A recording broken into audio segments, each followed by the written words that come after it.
Hello, you fine folks.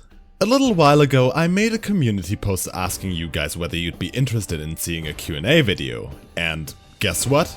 The answer was yes. So, I made another post on YouTube and Twitter, and I've received some questions by you guys. So let's jump right in, shall we?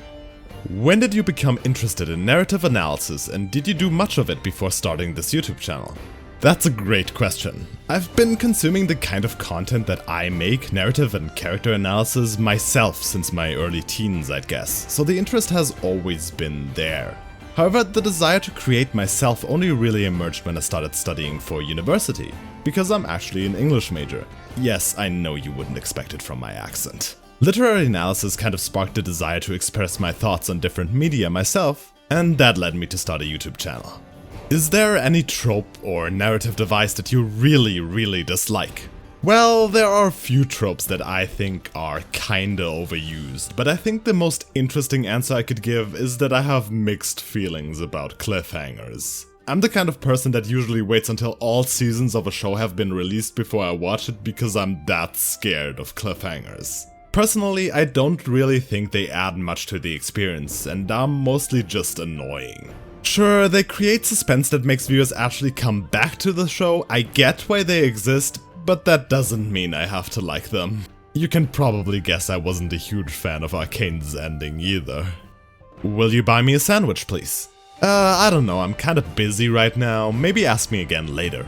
Do you pick the characters randomly, or maybe those are your favorite characters? I assume you're talking about inspiration adoration here, in which case that was definitely the idea at the start.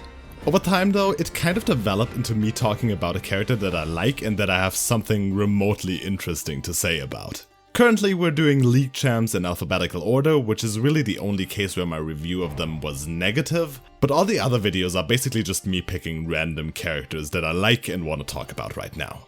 Are the 1-minute shorts really that great with the YouTube algorithm?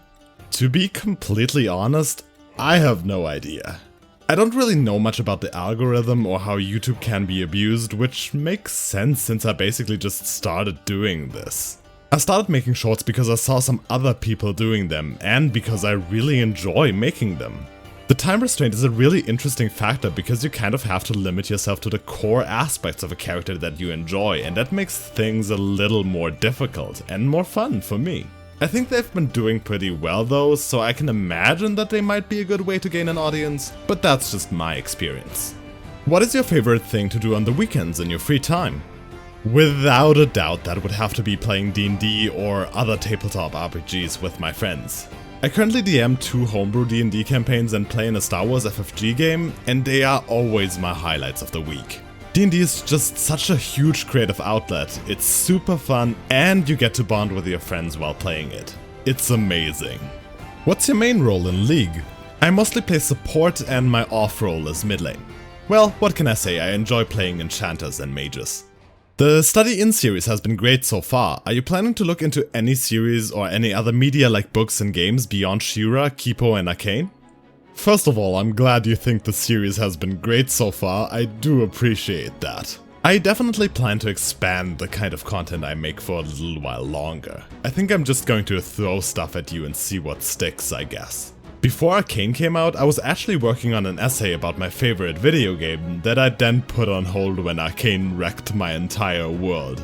But I intend to finish that one at some point. I'm not gonna spoil what that game is quite yet though. I think one show that might very likely be a topic of one of my future videos is probably The Legend of Vox Machina as soon as that comes out, because I can't wait for that show. We're definitely gonna revisit some of the shows we've already talked about as well though. I'm definitely not done talking about She-Ra. What's your favorite show? Yeah, let's be honest, it has to be She-Ra. That's the show that really made me want to start YouTube because I just had to talk about it. She-Ra is very close to my heart, and it's impossible for me not to adore it. I've used this joke 3 times now, and I'm not gonna stop. If you could give one champion in League a VGU and one champion in ASU, who would those champs be?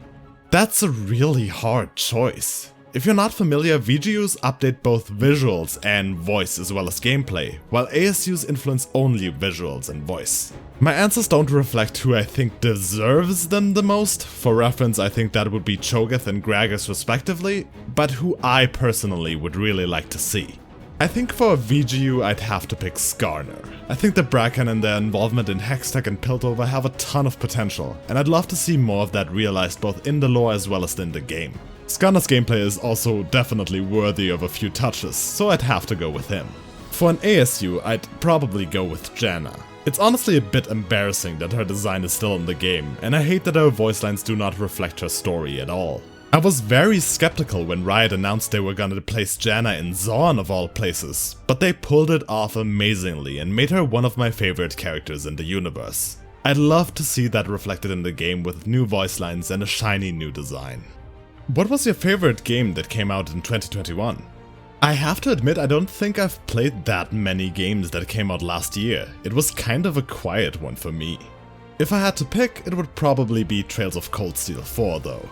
I think it's the weakest title in the Trails series in my opinion, but since pretty much all of them are phenomenal, I still enjoyed it a lot. Seriously, I am hungry. Can I get a sandwich? I guess I told you to come back later. Fine then. Here, catch! Oh, that didn't sound good. Maybe I should run. Thanks for watching and stay delusional.